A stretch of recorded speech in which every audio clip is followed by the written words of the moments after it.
went right up the sidewalk, right up to right about where that Camry is right where I got knocked out.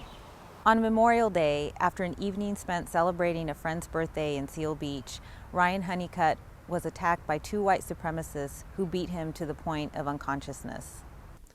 Well, it was a friend that I had, Amanda was her name, and it was her birthday that day as well, and she was alone, so she wanted someone to hang out with, and was like, oh, hey, let's go to the Irisher and hang out, and I was like, sure.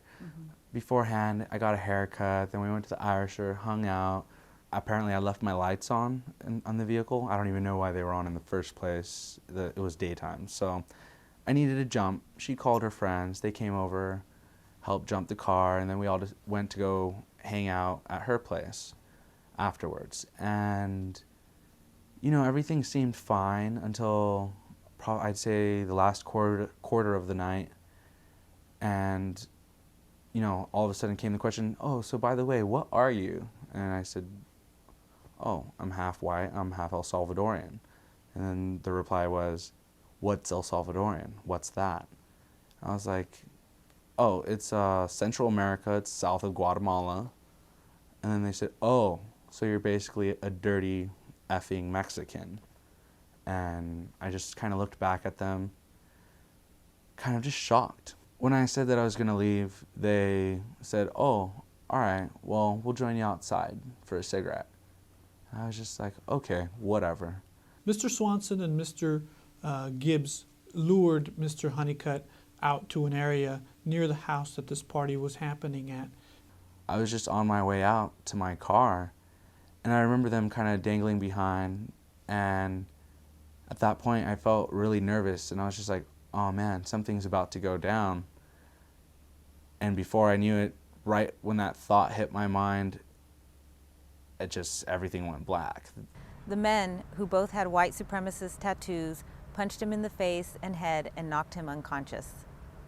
And I remember the guy turning towards me, starting to grab me, and then there was the other guy behind me. And right about here, everything just went black. The men stomped on him and left him there with a fractured clavicle, a concussion, and injuries to an eye and his face. The men then robbed Honeycutt of his car keys, his wallet, and his cell phone, and fled the scene in Honeycutt's car. He was left unconscious and on the ground. To everyone else, it just looks like two guys playing in the front yard when they're really just stomping me. This is where they felt most comfortable to do what they did to me. This is behind a wall, they're covered.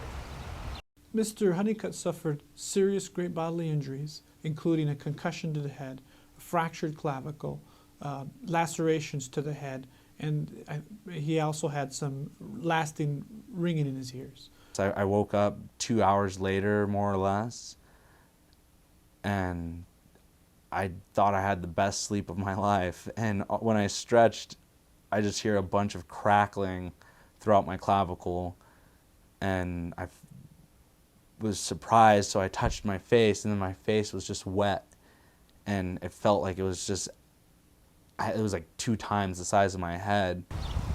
First house I knocked at, I remember I went up this street. This is the first house I knocked on, just because it felt more open and out there. I went around town for probably an hour, wandering, trying to knock on people's doors to ask for help. It was about midnight or so. No one would open their door for me. Just the fact that I'm going to people's homes and no one would even open their door for me, I felt completely and utterly helpless, as if no one cared about my soul or anything. We don't want that for our community. We want to create a future where everybody feels welcome, included, safe, and protected. And the fear of getting involved when a person comes to you and asks for help is no longer there. That instead we feel like, yeah, I'll help out. Let me call the police for you. I'm afraid, as I see on my porch, bleeding and injured, but I'll call the police because, this is something bad's happened here. I'll get involved. When the Human Relations Department of Orange County came in, it was... I didn't even feel support from my own family. They kind of felt, oh, I was in the wrong place at the wrong time with the wrong people. And they made everything happen within a month. As a result of that, our office filed charges of assault and battery, assault with great bodily injury, assault by means force likely to cause great bodily injury, taking of a motor vehicle, robbery, and we also added allegations of great bodily injury and allegations of a crime that was motivated by hate, a hate crime allegation. 19-year-old Ryan Joseph Swanson of Huntington Beach and 20-year-old Nicholas Tyler Gibbs of Anaheim were convicted in October 2008 and were both sentenced to 6 years in state prison.